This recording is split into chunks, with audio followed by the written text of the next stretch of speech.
Welcome to Jurassic Park. I'm sorry, Dave. I'm afraid I can't do that. No, I am your father. Roads? Where we're going, we don't need roads.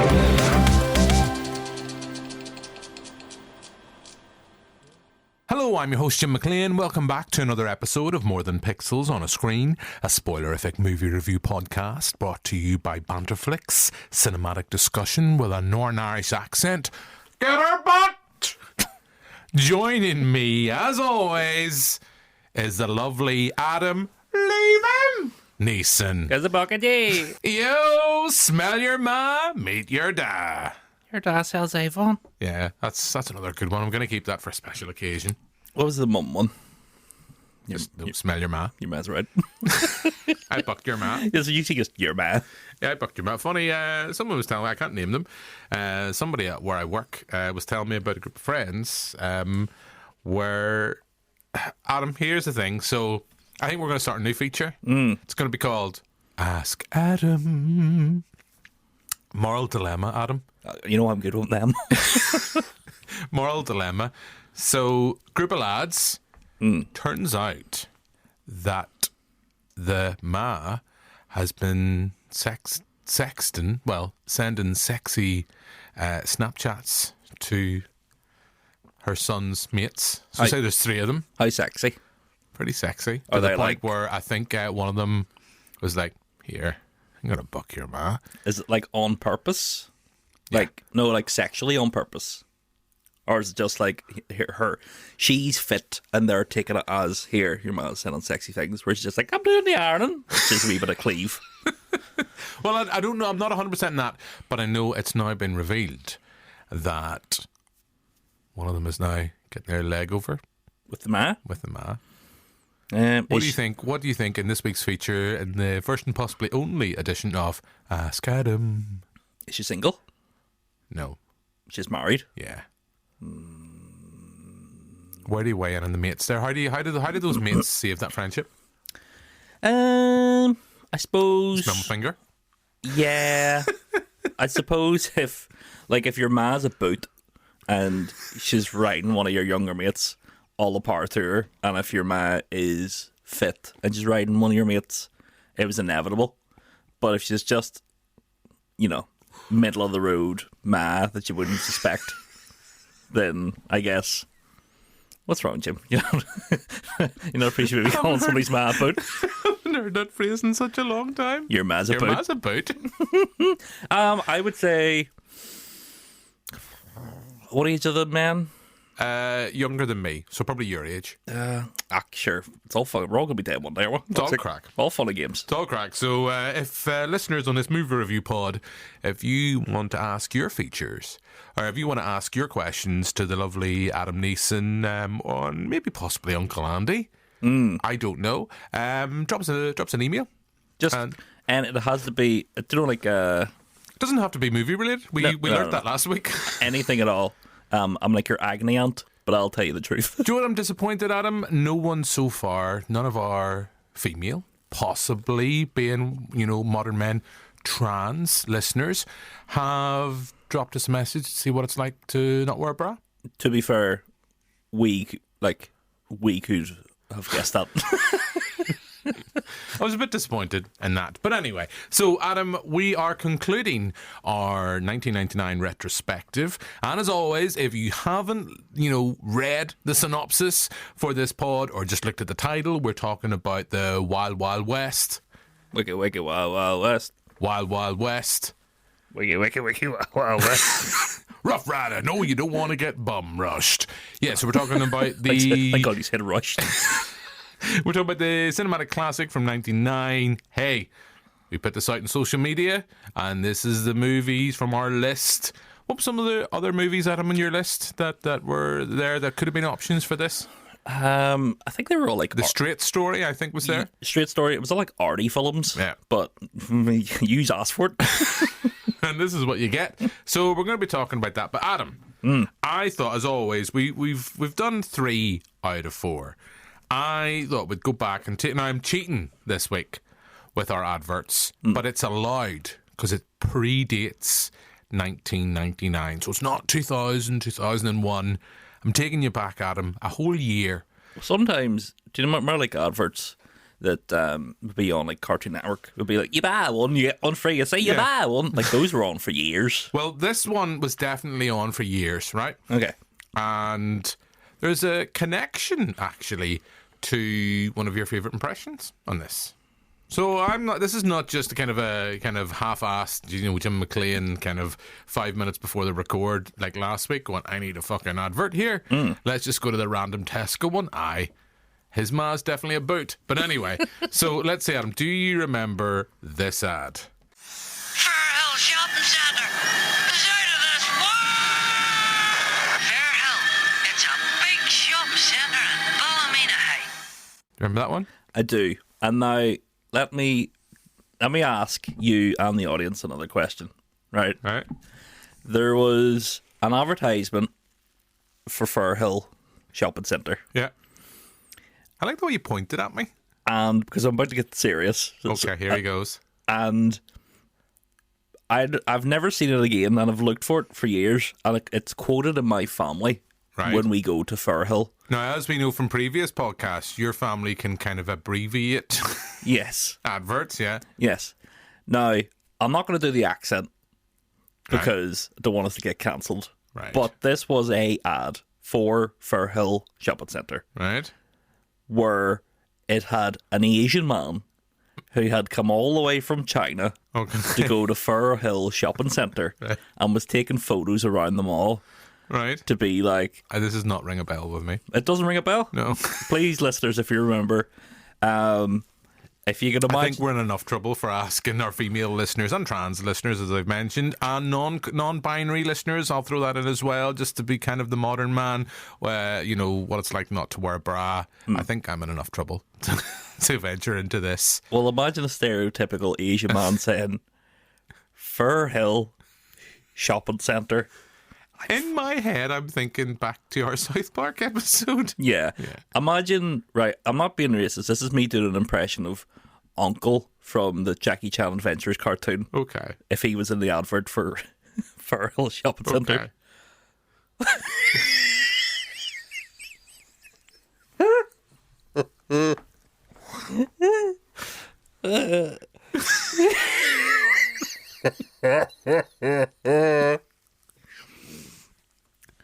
Fairhill Shopping Centre.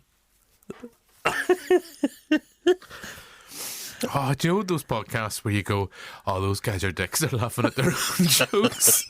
But anyway, yes, if you remember that advert, not along with our questions about bras and our Ask Adam feature, and I'm sure Danny will message in at some point. Danny might know, because he's from Ballymena. He is. I'm sure he's a big fan of Fairhill. Do you remember when the Asian man came all the way from China to go to Fairhill, Danny? Yeah, Danny played the role. Okay, so we are talking about Wild Wild West as we conclude the 99 retrospective. Speaking of racism. Yeah, there's a little bit of there. I was going to make a reference to that. We do get a bit of East meets West, almost virgin on Sean from 007 time going, why do Chinese girls taste different? Oh, Sean, calm down, you. So I think without any further ado, we'll play a clip of the movie and then get stuck into discussing it. How about this? You can come as my manservant. Oh, why, yes, sir, Master Gordon. Oh, I swears I'd be delighted. I'll sing, I'll dance for you, sir. Oh, and I swears none of the other white folks will know I'd rather shoot myself than play your damn manservant. You have to wear something. It's a costume party. Well, this is all I need to wear right here. All right, if you insist on wearing a firearm, I have something which I think you'll find most intriguing. I designed it to go with this. Jim West does not wear costumes. Very well. What's your plan? How about this? I was thinking I'd go as a government agent who's going to shoot and kill General Bloodbath McGrath. An armed Negro cowboy costume in a room full of white Southern former slave owners. You win first prize. Now listen, the art of disguise is what we need to get into the party in order to find the kidnapped scientists before they're forced to create something that will destroy the United States. You and I have been handpicked by the president himself. Our freedom is at stake, and this is our duty as men. Now, you go as a riverboat captain, and I'll be a saloon girl. Let me tell you something about your beloved art of disguise, Gordon. That night at Fat Cans, it wasn't a difficult task to see that you weren't a woman. I was propositioned by 3 men. You looked nasty. Just butt ugly. I mean, your breasts were hard and stiff and sticking out like a couple of rusty cannons on a sunken ship. These breasts are a work of art. Aesthetically and scientifically perfect. They look like shit. So that's a clip of Wild Wild West, 99 by Sonnenfeld, following up the success of Men in Black, reteaming with Will Smith, Kevin Kline coming on board, and Adam's favourite. Don't you just hate that song? Sir Kenneth Branagh. Sir Ken, I've interviewed you. You were lovely. Sir Ken, I met you once, mentioned how I loved Wild Wild West, and you gave me a very dirty look. Yes. Listen back to previous pods. So, why did you put this on your list for 99?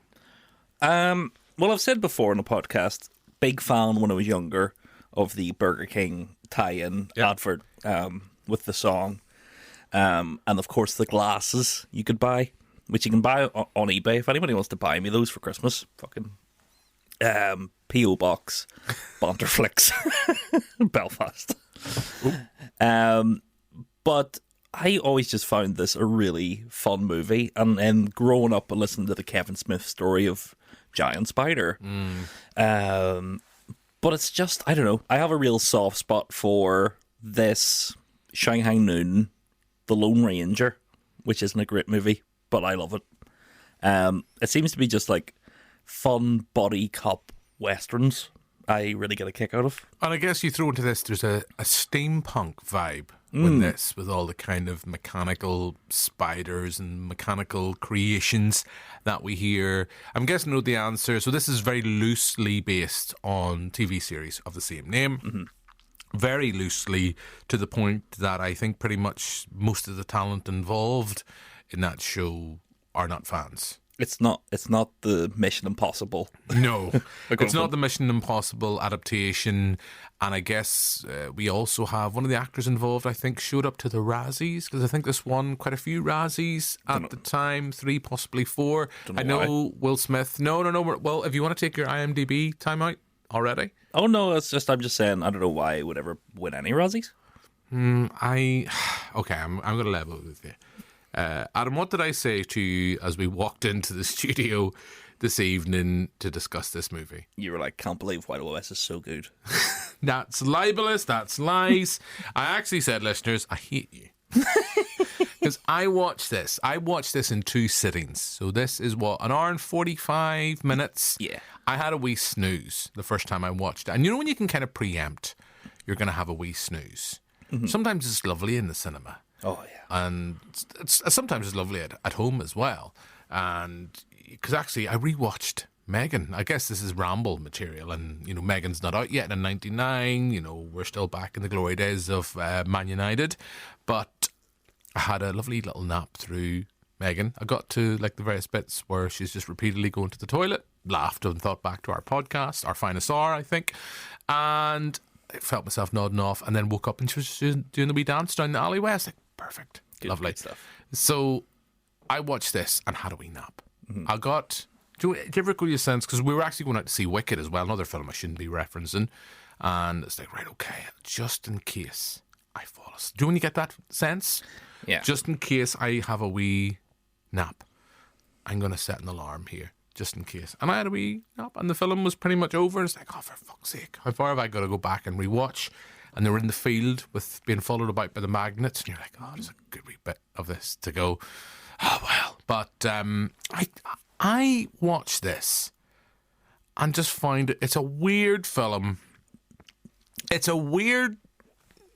I moan and groan about this, where I don't want to talk about films being IPs, product. Film is art. Whether it's a big, silly blockbuster, whether it's kind of the latest film from Michel Gondry. I don't know why I went with that. He hasn't made a film in years. Yeah.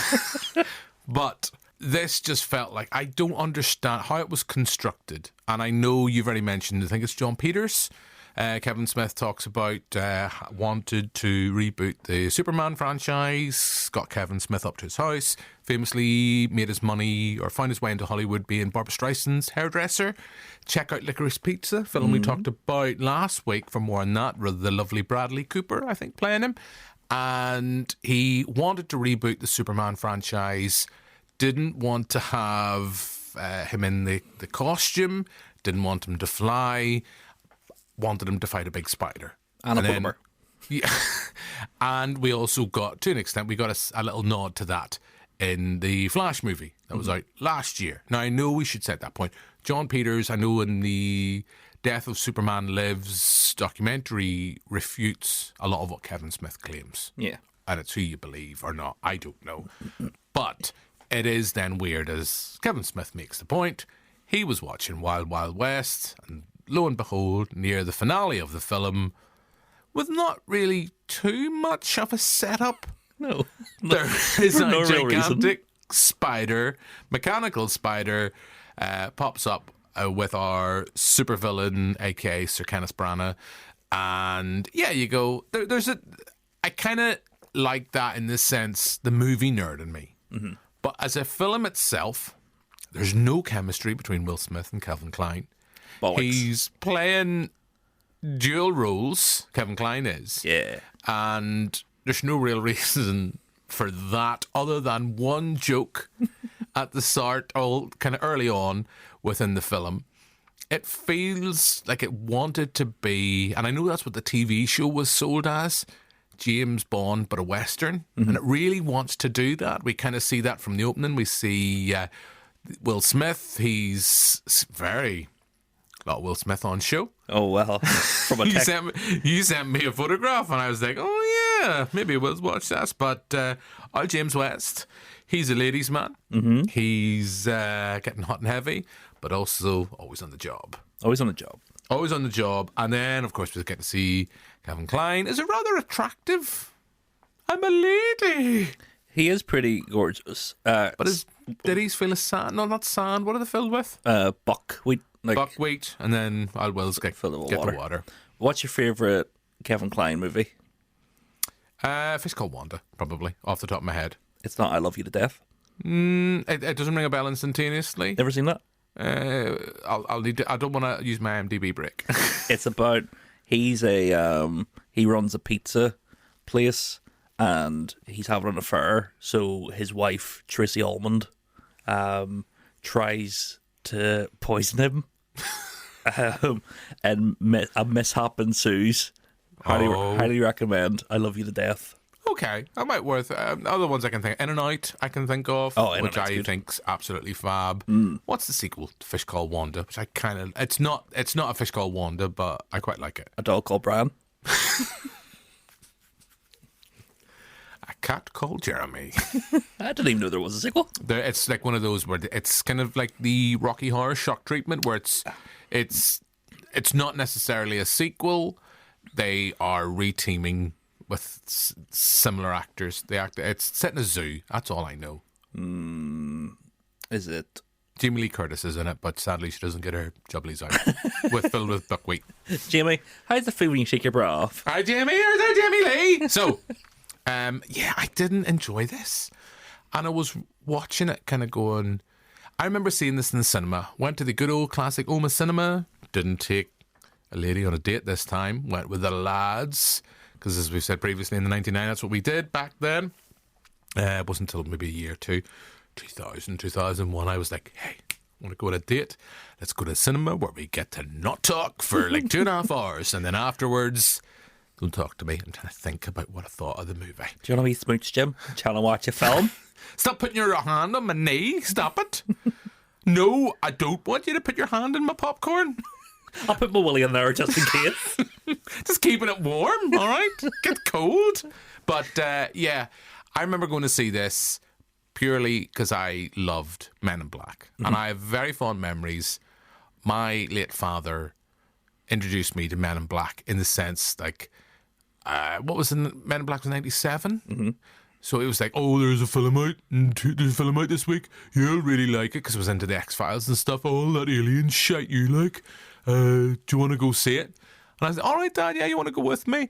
No, Dad's idea of me going to cinema was he'd drive me to the cinema and he'd be like, right, how long's this fucking film on for? Well, I've been asked the fella behind the counter what time I need to pick you up at. And he'd be like, what time does this need to be out at? He'd be like, oh, 9 o'clock. You'll be grand. Come out 9 o'clock. Dad's there about 9:30. It's like, oh, got held up doing this, that, and other. Like, oh, thanks, Dad. Brilliant. Thanks very much. And yeah, loved Men in Black. And I think where there's real chemistry in Men in Black with Tommy Lee Jones and Will Smith, in the way that it's chalk and cheese kind of bouncing off each other. These characters are yin and yang, but they don't really they're kind of just both good agents, but just both different in what they do. Say James West is kind of like the Bond kind of character, and Kevin Kline's kind of like the Q character, but if he was out in the field also, and has his weird sexy train. If he had gadgets that wouldn't be Artemus Gordon, that's the name I'm looking for. I love the way I've secretly done 2 IMDb breaks without telling anybody. I'm noticing. Yeah. What's Salma Hayek's name on it? Salma. Rita.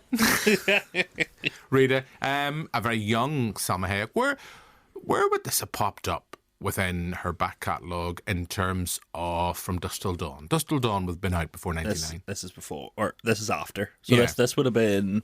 Because she looks much younger in this. This would have been same year as Dogma? Yes, it would have been. Yes, and I know... Because I'd forgotten that by Sonnenfeld, director, I do like, as I say, Men in Black. As I said, you were coming to the studio. Forgot he was the go-to DOP for the Coens before they met the lovely Roger Deakins.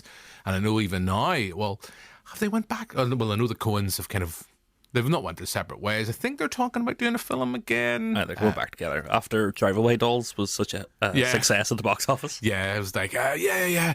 But Roger Deakins, you think of the Coens, you think of... You think of him as their DOP, because I know what was the film, the Inside Llewellyn Davis, where they changed the DOP. It's the same guy that was the cinematographer on the later Harry Potter movies, and it just felt weird. It just didn't look like a Coen's brother movie. The colour left. Yeah, but yeah, you kind of forget Barry Sonnenfeld was their DOP before they met Deakins, which I love because I love early Coens. It's like Blood Simple and stuff like that. Yeah, Blood Simple. Raising Arizona is one of my favourites, but I feel like Raimi, Sonnenfeld, the Coens, all back then were all like, we love cartoons. We'll make serious movies, but in the cartoon like aesthetics. Yeah, and the point I was making before I went off on a ramble about the Coens was you kind of forget that I think in between Men in Black and Wild Wild West, he went off and made Out of Sight, a film I love. Fucking just gorgeous George. Just take me now over the bonnet, George. Forget about J-Lo. That's when I got a crush on George. Do you know George, when he was on ER, would have his script on his doctor's flip chart thing? So that's why George Clooney always looks down during scenes, because it's a tech he got doing ER. That was quite clever. You know, he clearly learned that from Brando and Superman. Sellotaped it to just sellotaped anybody, or as we know from Marty from the Christmas special, just big job lead ladies. Yep. How's that going now? It's going. It's there, all right. I'll wait to Christmas when you get to unwrap that present. So yeah, Barry Sonnenfeld is a director I like. I mean, between this, he directed all 3 of the Men in Black movies. I have a soft spot for 2, I think's flawed. Yeah. I have a soft spot for 3, and I think 3, Tommy Lee Jones with his kind of porridge face shows up at the start, there at the end. But Josh Brolin is fab in that film. And Jermaine Clement. Yes. As a Boglodyte. Yeah. My favourite name for any alien in anything. But those are films that don't exist. We're venturing through, we're jumping about the place like a TARDIS and crying all the time as we go back and forth in the future. So, Wild Wild West, you're clearly refuting what I say in the sense that it's not funny. And I know I was reading up my go-to, if it's not Mark Kermode, it's usually Roger Ebert I go to. And I think Roger Ebert made the same sense. He said the same about the films, like, the jokes don't land. They're not funny, and you can feel the jokes coming a mile away. The problem with the jokes for me are, do you know, comedy works in threes. Yeah. Every joke in this is a fourth. Yeah. That's the problem for me. So there's a bit where Branagh and West are like making like sort of like a cripple joke and a black joke, a cripple joke and a black joke, and it goes on for about 4 too many, and then later on it comes back again, and you're like, lads, is this all you've had? This wasn't that funny the first time round. No, absolutely not. And then there's a bit where like Will Smith just pops up. Isn't Wild Wild West, if I'm correct, is the film he chose to do instead? I know it's kind of those pop culture kind of trivia. He chose this instead of The Matrix because Keanu Reeves wasn't the first choice for Neo. Neo, yeah. That's the legend. I don't know how much that is true, but you could see why he did. What was wasn't it then later in life? Wasn't it? I know we're again jumping about in the old TARDIS. Watch this one single tear just runs down my cheek. Wasn't it again later in his career with Smith? Wasn't it Another Earth? He turned down Django. After Earth. After Earth. Yeah, he turned down Django to go to After Earth with his son. Because when I was watching this, I was kind of thinking, I would have quite. I mean, I love Jamie Foxx and Django, but it's like, I think there is a film there, and there's an idea there. It's just, it relies on jokes that don't land, special effects that kind of hold up. I think they hold up. I think they hold up compared to what we're seeing recently. Like I'm thinking, I don't know why. Like the last Jurassic World film is one of those ones I always go to. It's like that's a big blockbuster. Those special effects don't look great. No, and I think, I mean, even the sequence with the big aforementioned spider pretty much hold up. Yeah, and I think this works because it's a great mix of practical and digital effects. But there is, I will say that when I'm just thinking, there's an awful lot of green screen. There's an awful lot of, like, there's sequences, like there's a sequence early on where they've met the president, whose name has went out of my head. Ulysses Grant. Ulysses S. Grant. They've met him, or have they? Well, yes, they have. And they're going off to get this train, this wonderful super train that they have. Al Will's on his horse, and Kevin Kline's on his weird invention that reminds me of the thing from South Park. But he's sitting on the train, and it's just Will Smith is looking in, and you see the train moving, and it's whatever way the shot is, it just looks so. It's like maybe it's been done in post, and it just with the background going behind it, just like it's really bad green screen. I don't mind. You have a lot more nostalgia about this film than I have. And I guess it comes back to this point I've said before.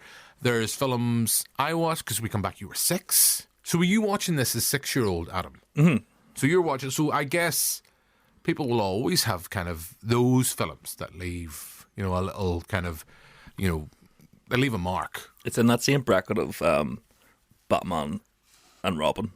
And Batman Forever. But Batman and Robin's fun. And Batman Forever's brilliant. Where I'm sure there is a lot of movies that I could put also in the bracket that I love unapologetically. Yeah, well, we were talking last week about one of your favourite movies of all time, Magnolia. 6-year-old Adam, if he was here, just sitting going, well... I don't think he would love Magnolia. He would clearly love Wild Wild West. Well, 100%. And if you stick the Burger King ad on in front of him, he's dancing away. I'll tell you something new. Whenever I was 6, I also used to dance to the Guinness advertisement. Yes, that one. Yeah. And I had it on cassette tape that we would play in the car as well. And the new Guinness advertisement for the Zero, I've brought that back again. Yeah. And guess what? 31-year-old Adam in front of the TV. Here, Adam, what happened to us? We were cool kids. No, we weren't. Well, we were cool in the 99. Whatever happened to us? We got held back by women. Yeah. We're trying to get bras off. Listen back to the previous pod. Right, let me name some good things about Wild Wild West. Right. The whole film. There we go. There we go. Done. Boom. Next podcast. Right, we'll go through the film a wee bit. The start doesn't work for me. The whole So we have an opening sequence where there's kind of like a pre-credit sequence. Yeah. Where we see a scientist being chased around, kind of Evil Dead-esque, kind of in the way the camera's moving about. He gets beheaded, and isn't it Ted Levine? Kind of rocks up with his weird kind of earpiece, kind of, again, the kind of steampunk aesthetic to the film, which I should love, but I don't know. I mean, it's not... I mean, I do like a Western, maybe not as much as the arse-spurt Joe McElroy. And I don't think it's... I think it's... There's more charm to it than, say, the likes of Jonah Hex. And there's some arse in this as well. Oh, some arse indeed. Some wiki wild west arse. Probably some of the best arse you'll see from Hayek. Well, is it not bumming from Dusk Till Dawn? A wee bit of bum, but it's more boobs. Hayek's looking good in this movie. Yes. But also, so is Will Smith's big willy and ball bag, which you do see. Yeah. 6-year-old Adam, what's that? Tell you when you're older, son. But so, but why is his ball bag and dick out? Like, in front of those extras, they were just like, there it is. Maybe Will's just like side hangs. Do you think it was Will? The full Will? Big Willie? Big Willie style? Why not? I don't know. I like to think that it is because you get to see in Pulp Fiction Bruce Willis's Willie, and then in Galaxy Quest you get to see Tim Allen's Willie. That's for people that go. Have you just set a wee podcast or not podcast? Have you just set a wee website up? Willie Watch. Sorry, this is Willie Watch with Adam. That's a new pod. That could be a new feature.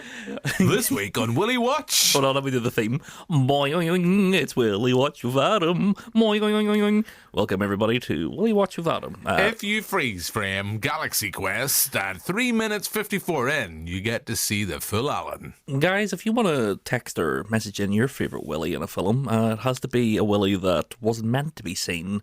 We will take. So it's not like Shame. No. We with want a human tripod that is Fassbender. We want just walks past and slaps you in the face like, for fuck's sake. We want put it away, Michael. Teen Wolf Willie man in the audience, or we want what other Willies is there?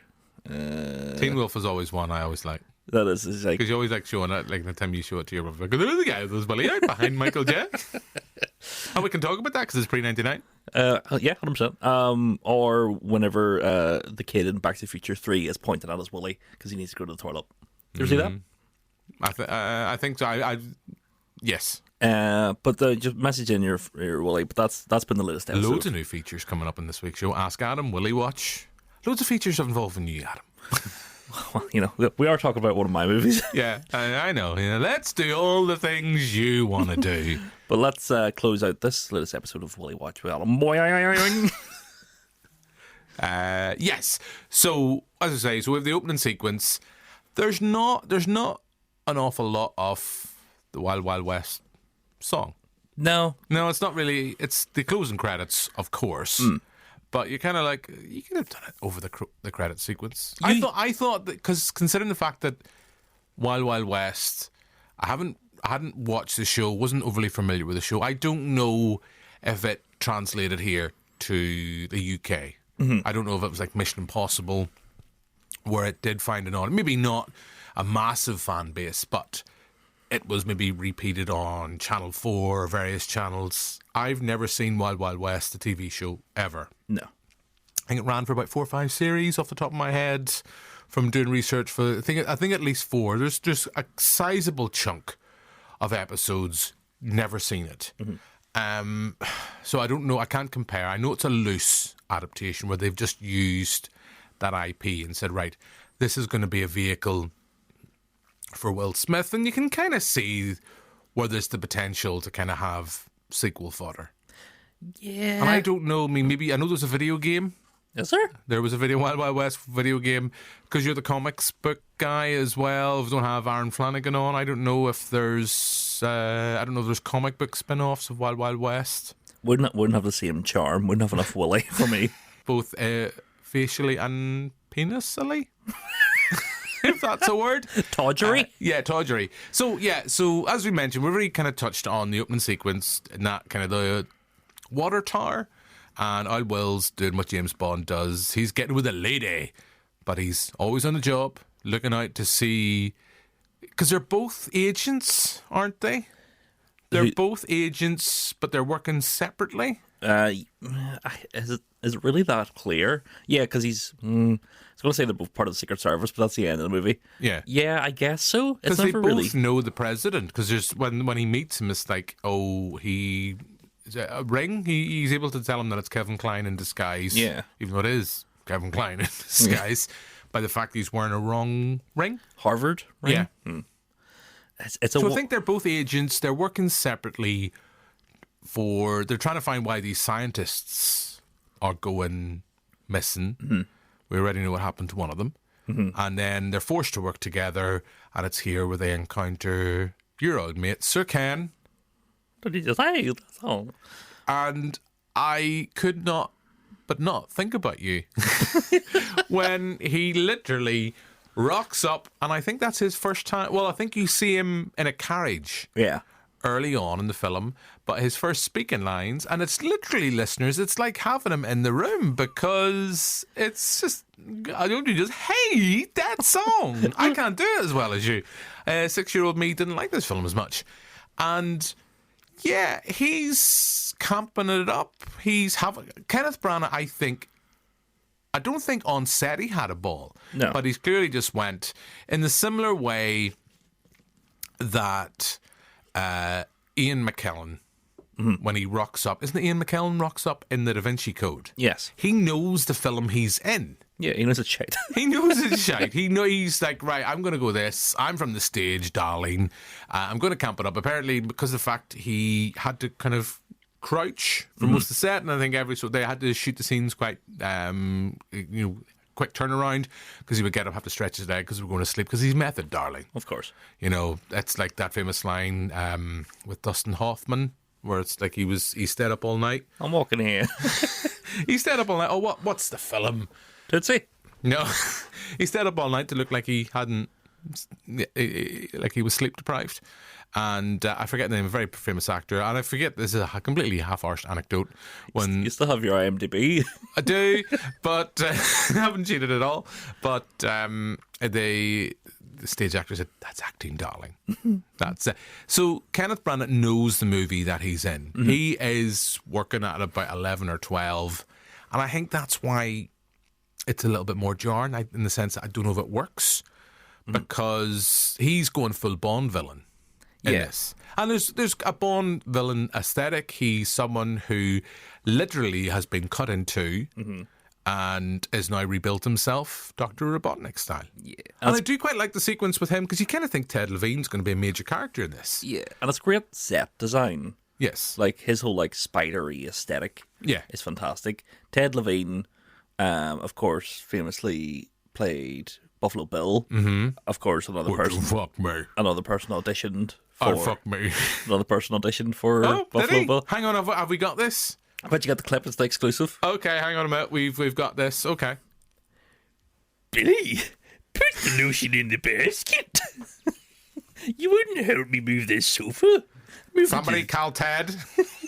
Somebody call Ted. He might just get another shot at this. You're a great big fat bastard.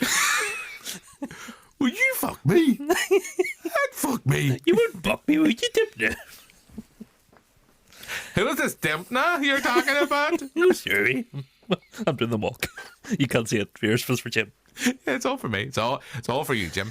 Yeah, Ted Levine, you think he's going to be a major character. He gets bumped off, and that's one of the few sequences I actually really like. So when he's testing out this weird tank thing, have I missed something, right? Does the tank come back? No. No. The tank thing is this going to be the thing that's going to help them win the war. The tank connects to a train, and then they drive away in the train to a city that he's built in the desert, but then all of a sudden there's a big spider.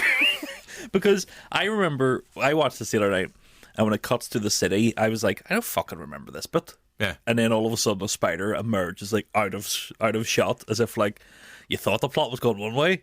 Spider. Okay. And I say the spider stuff looks fab. I think by 25 years standard special effects largely hold up. There's that sequence, of course, after the big confrontation. They're going off, and of course, our villain has to be one step ahead of our two heroes, where he meets a lovely Asian lady, where she makes, of course, the reference East meets West. To be fair, her name is Miss East. Yes, Miss East.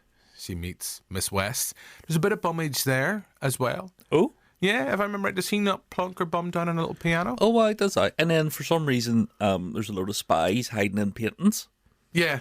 I had made a note of it, actually, and I was like going, that's weird.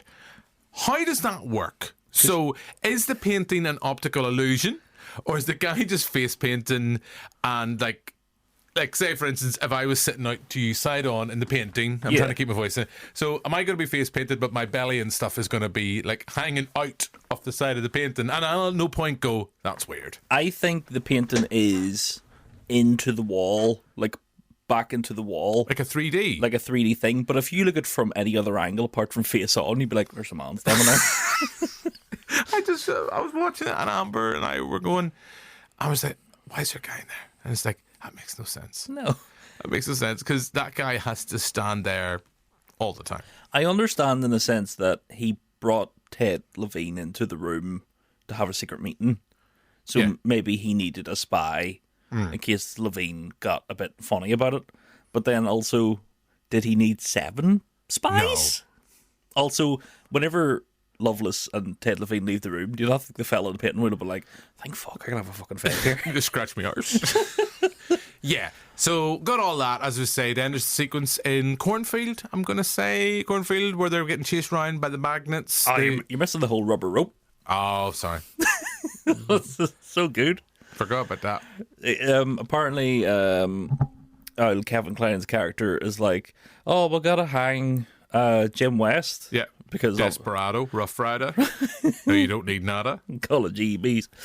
Because obviously they're like, oh, because there's so much racial, I'm putting this in quotations, commentary in this movie that they're like, we're going to have to lynch this man. You're like, right, okay. And then you find out that the rope that they're using is made of rubber, which comes back later on when you get a classic Will Smith fucking may as well be goofy. I just thought I'd throw it in. I like the rubber bit. Yeah, that's okay. I just like the fact, isn't it a sequence where he thinks a lady's a man, she thinks the lady's Calvin Klein. Plays with the boobies. Yeah, we've all been there. Well, yeah. I always think any woman I meet is Kevin Kline. Yeah, I always think it's of Austin Powers. She's a man. But, okay, got all that. Then we get to the cornfield, and then there's a whole bit with magnets going round, and then they jump over a ravine into shite, basically. Yeah, which, on paper, it seems like they were like, right, the blades will be attracted to the magnets and you run through the cornfield. Is there more to this? No. How do we end it? They just sort of run into each other. Yeah. There's no real, fun bit to it. So I want to come back to a point. You disagreed with me earlier on. And I know pretty much everyone associated with the project has kind of went, we didn't enjoy making this. Kevin Kline, I think, without even doing an IMDb break, I think, has kind of said that he thought the film was beneath him. In that sense that he was better than the movie, and probably, as you said, previous pods, we all, everyone needs to, pick up the paycheck now and again. He probably got paid handsomely. So everyone involved, Salma Hayek as well included, Will Smith, as we mentioned, did not have fun. May not have fun, but admitted that the film was not great. I think the studio more or less realised they had a dud on their hands. But I said, for me, not the fact that it's not funny, there's no chemistry between our two leading men. You disagreed. I don't think there is much chemistry between them, but there's no chemistry between anybody in the whole film. It's sort of weird, but there's 2 villains in this. Again, it's an IMDb fact without it having to take an IMDb timeout. But I think they had 2 male villains. There's a guy near the end of the film that's 90% metal. Oh, yeah. Who is Derek Meyer? Yes. Meyer. And he's literally there because they felt a bit awkward that our 2 central characters would be fighting nothing but scantily clad ladies. Yeah, that's, this film And is... they don't really do that much either. They just stand about the place and then they're like, oh well. The film is quite forward thinking that he has women as hench women. But you know what I was saying? I know I mentioned this earlier on. I would love to see Sir Ken as a proper Bond villain. Oh, yeah, 100%. Because I know he was in, I know we're jumping about in the TARDIS. In a film I like, that I know it was a bit of a dud, but I think it's solid, and I just wish it kind of had the courage to go on. I know they've rebooted it with everyone's favourite John Krasinski, but I quite liked him in the Bond, in the Jack Reacher movie, Shadow Recruit. With Pine? Yes, Yeah, he Chris was good in Pine. it. I think he's good because he's good in Tenet as well, I guess, and a kind of, pretty much a villain. Well, he is the villain, whether you think he's the central villain, I suppose he is. Bond villain of sorts. He can do a good Russian accent. Yeah, he always plays Russians. Whenever I was watching this, Heidi was in the room and I was like, I bet you can't guess what other character he is that you have a Funko Pop of. She was racking her head and I was like, do you ever see Harry Potter and the Chamber of Secrets? And she was like, no way is that fucking Professor Lockhart. I was trying to think. Heidi's got he's not. Well, he is in Frankenstein. He's Dr. Frankenstein. Yeah. Isn't he? Yeah. No, he's not. No, he's in. He's just directing. He directed it. Yeah, he's just. I'm trying to think of a really obscure Kenneth Branagh film. It's like, why would Heidi have a Funko Pop of that? Jack Ryan, Shadow Recruit. Here, Sir Kenneth, could you sign my Jack Ryan, Shadow Recruit? Because I have to say the full title every time. Funko Pop. What? Don't you just hate that Funko Pop? What film is Werner Herzog in? Is it Jack Reacher? Yeah, he's in the first Jack Reacher. Oh, that's a good role. I like it because I think they got the limit of Werner. Other than, of course, when we see him popping up in the first series as the Mandalorian. I wanted the baby. I wish to see the child. Oh, give me the child. Yes. Put it in the basket. So maybe Werner Herzog and Kenneth Branagh in the next Bond movie as villains? Maybe Werner Herzog and Kenneth Branagh in our Christmas special. Possibly. Of course, we'll have written it a long time ago because most Christmas specials are recorded in February. Yeah, we definitely aren't going to record it. 23rd of December. So we're I know we're charging through the film, which I guess sums up how I feel about this. I'll say this. To a 6-year-old me, yeah, this movie's great because every set piece had a toy in Burger King for it. You had the flying bike, you had the big spider, you had Kevin Kline's wee powered bike. Yeah, you had a thing that shot out the blades for the neck thing. Yeah, so 6-year-old me was very happy going to Burger King. I know there would have been toys and stuff. I'm pretty certain there was toys for Wild Wild West. There has to be. I mean, this is my IMDb check, but I'm not. Oh, here we go. Just have a wee check of your emails, our listeners. Wild Wild West toys. The first thing that comes up is Wild Wild West Burger King. Or that could just be me. Yeah, you can get you can get Dr. Loveless with spider legs. You can get Gordon as the Russian man. Okay. They really went all out on these. Let me see. Jim West. Desperado. Rough Rider. No, you don't know nada. You can get fucking Ted Levine as a toy. It's not even in the movie, it's just a toy. You can get fucking Salma Hayek as a toy. Oh, yeah, I might have to buy that. Why does her clothes not come off? See, here's the Burger King toys, Jim. I know it's a visual medium, but we'll put up a photo. Yeah, I can see your point, and I'm not being critical of the fact your 6-year-old self loved this movie, because why would I? I mean, there's films I loved when I was younger that I have unapologetic rose-tinted glasses for. I guess the fact that I didn't watch it when I was younger, I watched it when I was 17 at the cinema and thought, this is not Men in Black. Yeah, and it's sort of, I guess I hadn't seen Men in Black before this, so to me, when Men in Black came out, I was like, bit of a weak Wild Wild West here, fellas, isn't it? Where's the fella? It's good, but where's the fella with the spider? Okay, you've got like a big kind of snail thing, not snail thing. What is it in Wild Wild West? Or not, Cockroach? what is it in cockroach? You've got a big cockroach thing, but there is a spidery sort of fella in the second one. there is, and Johnny Knoxville as well. Oh, with his two heads. Yeah. What do you call the girl from Twin Peaks Oh, I know who it in the is. second one? She She's a sexy lady. Yeah, Isn't she- she Jack Nicholson's ex? yes, Yeah. she enlightened me when I was younger. Whoa, whoa, whoa. Again, another movie that I went and seen, and then afterwards went to Burger King and got the toys. Yeah. That's all. See if a movie comes out now and they like Wicked. Not interested in seeing it, but see if they were like, here, Adam, toys and Burger King. I'd be Yeah, like, the toys are big because like anytime I go to like McDonald's, so I think McDonald's have got wise to this, right? If I'm going to McDonald's at like 1 o'clock in the afternoon, I'll probably get like quarter pounder meal, large cheese bites. Fanta. McFlurry. No, because the cheese bites, they're never. It's that American processed cheese is not as nice. But they've got those nice wee Emmendale wee circle ones now. Okay, but if I'm going and I'm sober at like 1 o'clock in the morning, right? Like say, all right. Well, let me clarify. If I've been out somewhere, like say when we were on the festival, coming home, it's I'm really hungry, I missed dinner. There's a McDonald's annoyingly right beside the house on the way. Well, about an hour, well, about half an hour walk, about 10 minutes drive. But if you're going back, you go past it and you see the big golden arches, and you're like, do bo bo, fucking Edgar Wright, fuck you. But you go and you go, right, do you want to have my lovely wife? And I know she listens.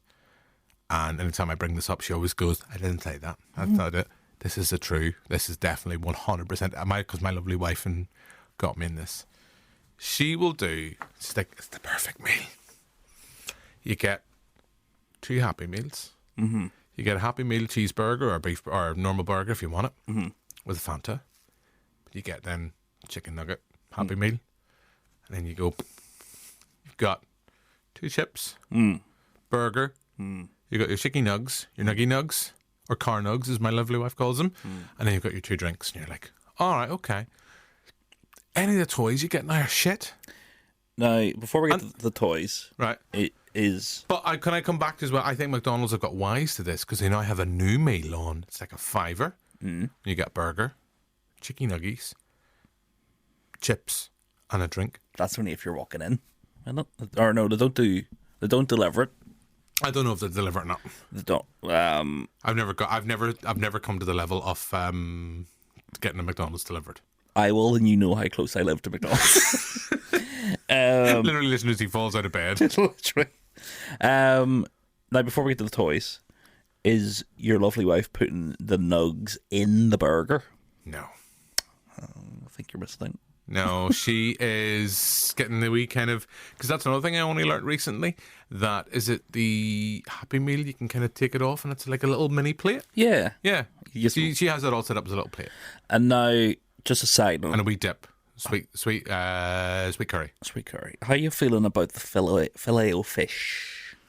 Haven't had a filet of fish in a long time. Mate, they're fucking smashing. Are they as good as, like, because to me, if I'm going to McDonald's and I'm going to filet a fish, I'll probably go, you know what? I'll just go home and make myself a fish finger sandwich.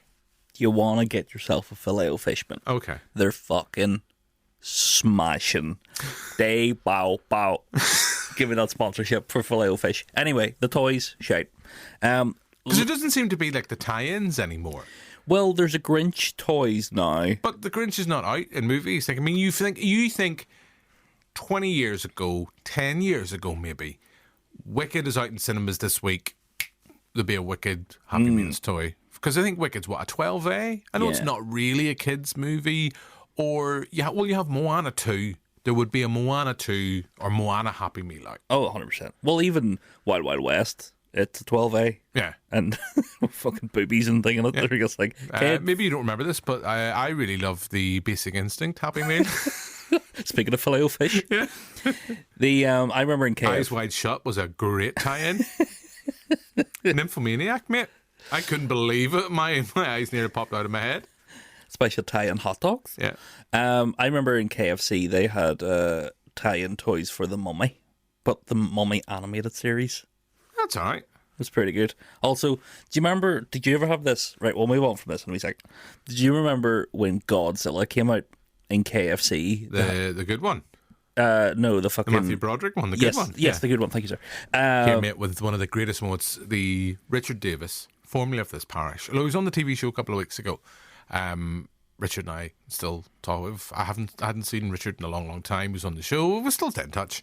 Every so often, I'll send him a little voice note. One of the greatest moments in cinematic history from the first... Well, actually, there's two from the first Godzilla movies. I'll buy you a Happy Meal on the way home if you can guess one or two of them.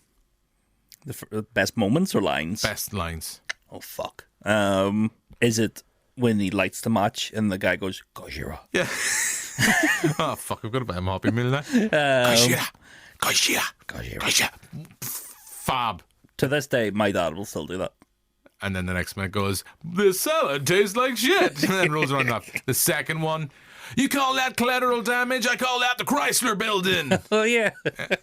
I have, again, coming back to what you said earlier on, I know the Godzilla films are a bit meh, because Godzilla was out 95? No, it would have been... Don't say after 99, because I have no excuse then. 90... Gonna take a deep... Jurassic Park's 93. I'm gonna say 98. I feel bad then, because how can I have rose-tinted glasses for Godzilla when I'm 16? Well, I'm thinking Jurassic Park was out 93, was it not? 98. 98, all right, okay. Well, I matured fast in that year, right? I have a bit of nostalgia for that, because I remember just going to see it at the cinema. My mum and took a group of friends from the caravan, and we went up to see it. And then the terrible special effects that even went, they're a bit shit even at the time, with the little baby Godzillas. And it features half the cast of The Simpsons. Yeah. But did you have the toy from KFC that was a big hand puppet that was Godzilla? No. Oh, mate. I bet you Danny Brown had that. Danny, message in. Oh, fuck, he will too. Because it's the type of shit. Do you know what he will when he sends in the message? He'll be like, for hell, it's a big shopping centre in Ballymena High. Don't do the racist one. No, don't we do the can't play racist that one. No, can't do that. And then he'll be, oh, I have the finger pocket, yeah. By the way, I'm still fucking, Cookie Monster here. Did he message in about the Cookie Monster? No, he didn't. I don't think he's listened to it yet. He has. He messaged me privately. Oh, did he? And said that I think you'll find, sir, that the Cookie Monster is a Muppet. He just isn't on the Muppets. But then I said this in the fact that he's a Jim Henson creation, but he's not on the Muppets. He's not on the Muppets TV show. I looked it up. They are called Muppets, but he's not one of the Muppets. Nah. Gotta need a new answer, Danny. Message in, listeners. What do you think? Cookie Monster, Muppet or not? Is he a man or a Muppet? Also, if he gives you a blowjob, are you getting wanked off or sucked off? Well, I think Danny was more interested in getting a rim job. From the Cookie Monster? Yeah. I think if I vividly remember right, he was shoving cookies up his arse. Oh, that's right. You're eating them wrong, Danny. You'd be insatiable. You wouldn't want to be getting those 12-inch cookies from Subway. Subway. Do you know they're like fucking £6? Yeah, fuck that. I haven't had one yet. I was talking to my wife about this, and she's like, "That doesn't exist." It's like, well, actually, Adam says they are. So you see the way I kind of... I talk about this... so the way I'm talking on this podcast about my lovely wife, she said this, said that. When I'm out with my wife, oh, Adam said this, and Adam said that, and Adam will be like, didn't say it, mate. Didn't say that. This is probably a good incentive of how much we love Wild Wild West. This has turned into a ramble. Yeah. I quite like the fact that the Magnolia pod turned into a bit of a ramble, but for fun. Although there was a lot of soup talk that didn't make the final cut. I like to think that, a lot of people that are actually in the film were like, fuck, they're talking about Magnolia. Nobody really talks about Magnolia anymore. But they had to wade through half an hour of fucking... And then once they got through that half hour, there's a wee bit at the end where it's like, don't be a festive dick, etc. So, yeah, I think you're not going to convince me that I love Wild Wild West. And I think of the three, probably, of the four films we've discussed, I think it's the weakest. Deep Blue Sea is pretty bad. I like Deep Blue Sea, though. But is that your nostalgia for Deep Blue Sea? Probably, yeah. But I think Deep Blue Sea, it's got sharks being, for no apparent reason, being made clever through research into Alzheimer's. So what's not to like? Wild Wild West. And it's got Thomas Jane. Wild Wild West with sharks would have been good. Thomas Jane would have been a good Ted Levine. Yeah. He would have played that character. But as we seen from the previous pod, mysteriously he goes from Deep Blue Sea looking all buff, but he rocks up in Magnolia. He's so young. He's just a wee boy. He's a little baby boy. Look, I guess at this point we are going to wrap it up. This is the point you want to just give a quick shout out to any other films that you selected, you didn't get a chance to talk about, or any other movies, because I know we've done previous pods where we've done about The Phantom Menace, we've talked about The Matrix, we've talked about The Mummy. You mentioned The Mummy again in this pod. I'm sure there's other films from 99. And funny, the lovely Aidan Largy, who's a teacher over at Belfast Tech at Millfield, and I actually have the book, I'd forgot. Someone's actually written a book about cinema in 99 being just one of the best years of cinema history ever. Well, hey Adam, is this not a second time out for you? I'm not on IMDb, I'm on Google. I think we'd be amiss to not mention Austin Powers, The Spy Who Shagged Me. Yeah. Was that your pick or mine? I think yours. Yeah. Straight Story, Virgin Suicides. Great film. By Sofia Coppola. Eyes Wide Shut. Jim Carrey's Man on the Moon. Where do you stand on that? I know a lot of people don't like it. I like, because that's kind of, was that his first kind of venture into kind of serious acting? Sorta. Because Eternal Sunshine of Spotless Mind is after. That's in 4. And I guess maybe Truman Show might have been out before that. Oh yeah, maybe, yeah. I'm not sure. Big Daddy. I've got a soft spot for Adam Sandler's Big Daddy. Just for, what do you want? that guy and the little kid with a lisp. Micah Thuff went down 3 points. And then, of course, the classic argument about McDonald's breakfast not being open until 11. 6 Cents. Mystery Man. The Shoveler himself. The Shoveler, brought up last week. Galaxy Quest, of course. Brilliant film. Penis classic. This was on my list of things that didn't get picked, and it's your fault, audience, for not letting me talk about Spike Lee's Summer of Sam. Maybe next year when we go back to our we revisit the night. I've quite liked going back to 99. I quite like the movies we've picked. Well, I should say you've given the full list there, but also the movies that from our audience that they chose for ourselves, because I think it's quite eclectic, and I think, you know, it just shows you 99 was a bit of a bombastic year at the cinema. Wishmaster 2. Oh, mate. The Hunting, starring a certain Neeson. Oh, Julianne Moore's in that, isn't she? She isn't it? Yeah. She can do no wrong. She can't. You got From Dusk Till Dawn 3, and also fucking what was the other 3? Candyman 3. End of Days. Now that's a fucking movie that Gabriel Byrne, isn't it? Gabriel Byrne, Arnie, and Gabriel Byrne Satan. Kevin Pollak. There's a load of movies that. Where do you think his name popped? Because I know we're going to wrap this up. Well, could you imagine this, like Schwarzenegger, Byrne? So Schwarzenegger would definitely be on top. Byrne, I think, is enough star power by that point. He deserves the Byrne, maybe slightly lower, kind of Town Inferno. Where do you reckon Mr. Pollak's coming on that poster? 4th? Whoever the girl was in it. Hold on, let me look at the poster. We need to get into movies. Oh, the poster just says Schwarzenegger, End of Days. Yeah. We need to get into movies that, like, our parents, probably mostly our dads, were like, here, do you want to see a proper film? And then my dad would put on fucking Bicentennial Man or Ron Williams. Because I was weirdly talking about Bicentennial Man the other day. It wasn't you and I were discussing Robin Williams. I think it was my friend Barry, who I keep meaning to get on the pod.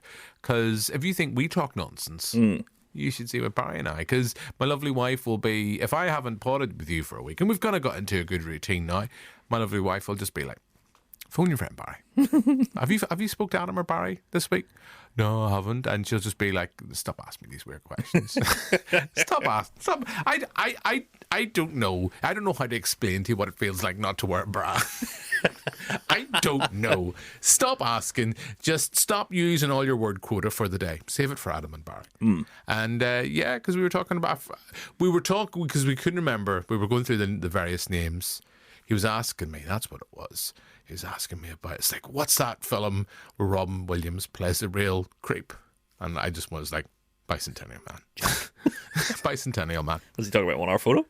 Yeah. 1 Hour Photo or Insomnia. Or Boulevard. Hook. World's Greatest Dad. World's Greatest Dad and Glenn Close in drag. And what? Hook. Oh, yeah. And Margot Kidder and George Lucas having a wee snog on the bridge. Here. Not Margot Kidder. Princess Leia. Oh, Carrie Fisher. Oh, yeah. Hoochie Mama. Margot Kidder, back in the day. I know I'm susceptible to Lois Lane, but Hoochie Mama indeed. Got to interview her very, very briefly. Lovely lady. R.I.P. Yes. Sorry about how Family Guy portrayed you. Yeah, that's not us. We don't have to apologise. That wasn't us. Yeah, okay. So I think we'll wrap this up. What I love about this, Adam, we have spent like the last 20 minutes rambling to this point where I say, hey, listeners, next week, it's a ramble. It's a ramble edition. It's the last ramble before Christmas. I think we'll have to do a Christmas ramble. Yeah, well... We'll probably... isn't every week a Christmas ramble? We're going to have to, of course, bring back Doctor. Hey. Doctor. Hey. Because of the Christmas special. Yeah, that'll probably be, by the time we're recording, we're going to be in January, and then I'm going to have to get an Adam Neeson stand-in because you're going to be away on holidays. Don't worry, we'll pre-record something. I think what we'll do, maybe get the Arspert in. Give you a wee bit of time off because you'll probably want to pack your suitcase. No, don't know what I'll wear, but we'll maybe get little voice notes from you when you're on holiday. I'm going to send voice notes because I'm going to Florida and I'm going to Universal Studios. Yeah, how long are you away for? 2 weeks. 2 weeks. And it's, movie-based things. So why don't I interview the guy that dressed up as Beetlejuice and ask him how does he feel it's like taking your bra off at the end of the day? Yeah, he's that's like, the thing. I'm just very excited now. It's going to feel like we're there. Yeah. So we've got that to look forward to. Well, yet again, another Adam Neeson feature on this podcast. It's like, even though I'm across the country. Adam in the States. Do a animated sequence of me on a plane. Yeah. Like Indiana Jones. Yeah, you're travelling by map. Right, wrap it up. Okay, so so we've that to look forward to. Next week we're going to be talking about the Ramble. Next week we'll have the Ramble where we get to talk about more recent films. We're talking, I'm sure, about Wicked, maybe Gladiator 2. Anything else, Adam, that our listeners, we can leave them in anticipation about what movies we'll be discussing. I watched Children of the Corn 2. Yep. And Conclave. Yeah, I look for according to the lovely Alan Meeben, who's been on the show, Conclave is his film of the year so far. If you love sexy priests, and when it's not Ewan McGregor, and he just won't do, and he's not trying to, blow up the Vatican. Get out of Ralph Fiennes. Yeah, Rafe. Mate, your name's Ralph. Fucking hell. You've got that to look forward to. So if you've enjoyed this mini ramble and the previous episode where there's mini ramble where we ventured into weird and wonderful places, you've that to look forward to. And then, Adam, we're into the Christmas stuff. We're going to be talking about Christmas movies. I love them. We're going to be talking about Christmas because, as we know famously in the previous pod, you said how much you love Christmas. Fucking hate it. So you have to look forward to. So all that's left for me to do now, of course, is the bit where I ask to shamelessly sell my wares. If you've enjoyed this nonsense, be sure to subscribe. More importantly, because we don't do Patreon or anything like that, the best thing you can do is leave us a nice review wherever you get your podcasting fix. Just be nice. Just hit the out 5 stars and say, they'll talk a load of shit, but that's all right. That's right. And maybe put a bit of Northern Ireland slang into it. Just right. 5 stars, get her bucked. That's the perfect review. 5 stars, get her bucked. Here's me, wah? Or Divna. 5 stars. And then also the TikToks. I've learned, Jim, if you go from bottom to top, do you know this helps the algorithm? No, I don't understand algorithms. If you go to it's Don Cheadle in Space Jam 2, but if you go from the bottom where it's like share and then save, and then comment, write a comment longer than 5 letters, and then heart.